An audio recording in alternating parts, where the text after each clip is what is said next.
मैं सिंगर विशाल मौर्य समाजवाद के समर्थन में एक गीत पेश कर रहा हूँ।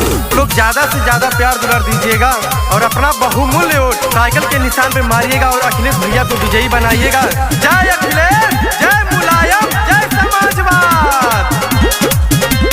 चाचा चाची भैया बाबू अब की दिहा जिताई, अखिलेश भैया के अब की दा फिर से सीएम बनाई। चाचा चाची भैया बाबू अब की दिहा जिताई, अखिलेश भैया के अब की दा फिर से सीएम बनाई।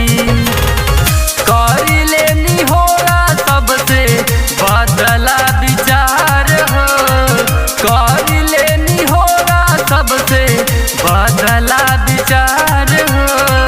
2022 में आई, 2022 में आई सपा सरकार हो, 2022 में आई सपा सरकार हो, 2022 में आई।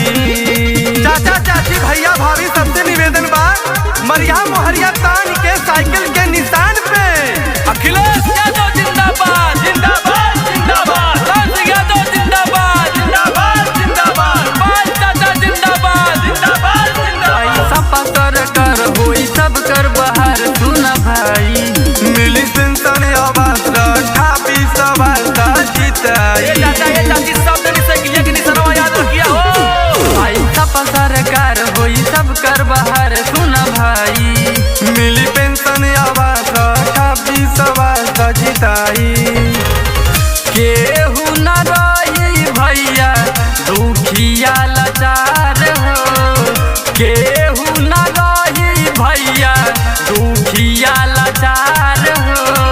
2022 में आई, 2022 में आई सपा सरकार हो, 2022 में आई सपा सरकार हो, 2022 में आई। अखिलेश यादव जिंदाबाद जिंदाबाद जिंदाबाद, मुलायम सिंह यादव जिंदाबाद जिंदाबाद जिंदाबाद, सुपाल चाचा जिंदाबाद जिंदाबाद जिंदाबाद, ओम प्रकाश राजभर जिंदाबाद जिंदाबाद जिंदाबाद, जय समाजवाद। वही है अखिलेश कट जाई कलेश कहतानी, मिली जुल के सपोर्ट मारा साइकिल पे वोट बात मानी। सब भैया भाभी से हाथ जोड़ के निवेदन बा, वही है अखिलेश कट जाई कलेश कहतानी, मिली जुल के सपोर्ट मारा साइकिल के वोट बात मानी। कर लेनी हो विशाल भैया हमार हो, कर लेनी हो शिवम भैया हमार हो। 2022 में आई, 2022 में आई सपा सरकार।